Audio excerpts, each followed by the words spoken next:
following excerpt is taken from John Piper's recent sermon, The Plundering of Your Property and the Power of Hope, preached at Passion City Church in Atlanta, Georgia on January 18th.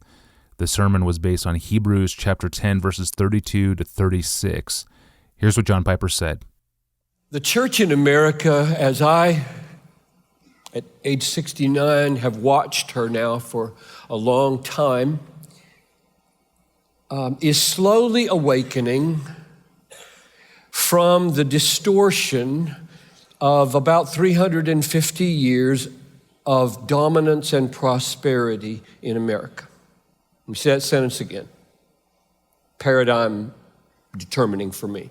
The church in America, and I'm just thinking right across the board, no particular denomination, Protestant, Roman Catholic, Eastern Orthodox. The church in America today is slowly awakening from the distortion of about 350 years, namely the length of our country,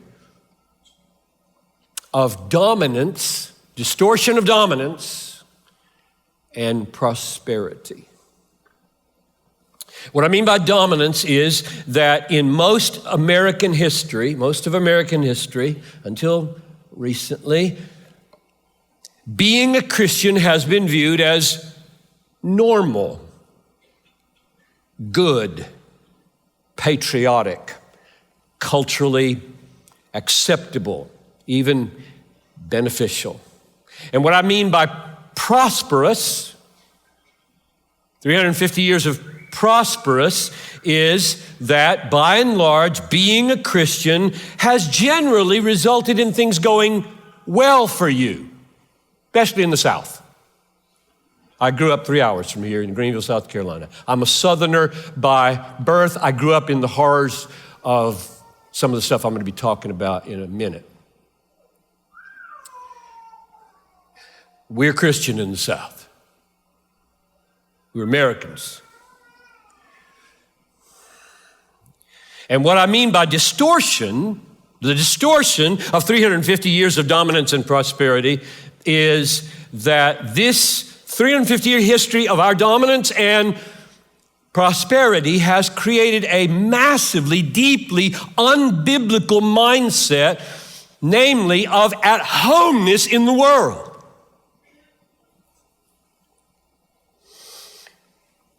Hasn't been good for us. We are suffering from it, prosperous though we be. So we're dominant culturally and prosperous materially, and we've come to feel at home. It's our land, our culture, and the assumption is that it will go well for us here. This is our place. It's the way we do things, the way we think about things. We are Christian here. And we very much enjoy being thought well of for that, and we expect things to go well. And poverty and sickness and suffering and death are the worst things that can happen, and there isn't anything much worse. We expect this Christian land to be wealthy, us to be healthy, ease, upbeat, success-oriented, and we've developed a form of Christianity to support those expectations. Ingrained expectations. To be a Christian is to be accepted. To be a Christian is to be comfortable. To be a Christian is to be secure and to be prosperous. And that form of Christianity has focused mainly on how we feel and the needs, whether our needs are getting met. And then we sell this, we offer this to people. Come and life will go better for you. By and large, in America for 300 years, the call to be a Christian has not been the call to be an alien.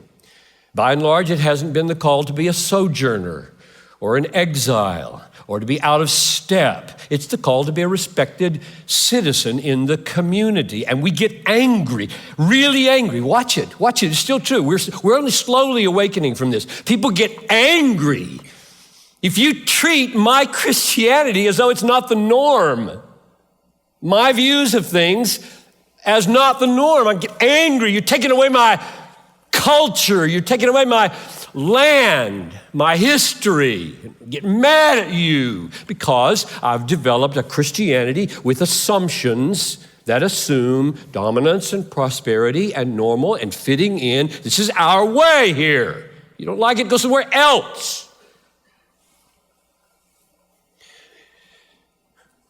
There's enough truth in that to give it some traction, right?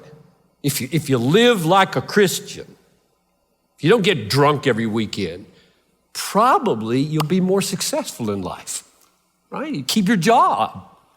Your marriage will probably go better if you don't come home drunk every Sunday night. I mean, that's true, and the Bible says don't get drunk.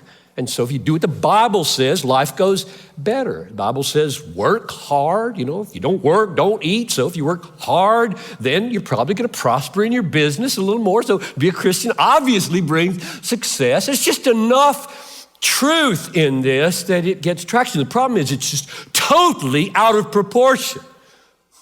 We have come to take all those relatively minor spin-offs of devotion to Jesus and elevated them above the massive, real pleasures of knowing him, loving him, and dying and being with him forever.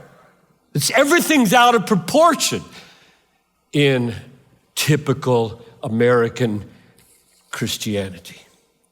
And this text fills me, it has for so many years, with a longing not to be a domesticated, comfort-seeking, entertainment-addicted, prosperity-loving, security-craving, approval-desiring Christian.